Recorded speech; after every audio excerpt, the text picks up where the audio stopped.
New tonight and only on 12, Democratic Senator-elect Ruben Gallego avoided that red wave that swept over the state in last week's elections. Yeah, and in an interview for this weekend's Sunday Square Off, Gallego told Bram Resnick how he did it with an intense focus on Latino men who also voted for Donald Trump.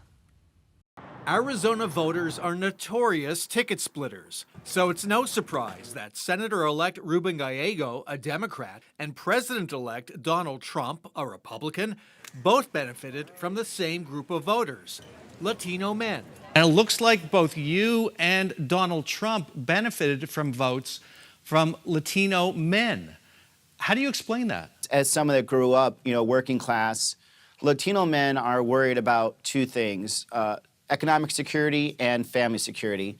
And the failure for Democrats to control that border, especially when it got particularly bad, I think the hesitancy of this administration really turned off a lot of those Latino men. In an interview for this weekend's Sunday Square Off, Gallego said the Biden administration's border policy and economic record hurt Democratic presidential nominee Kamala Harris with Latinos.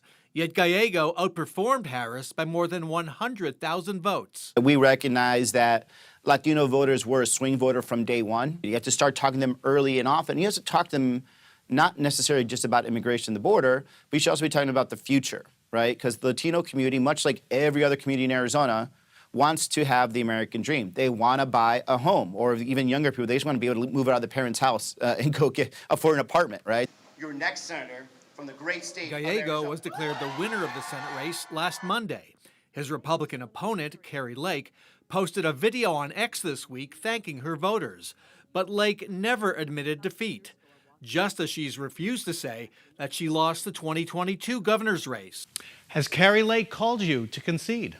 No calls and no tweets and no Snapchats at this point. But, for me, it's time to move on.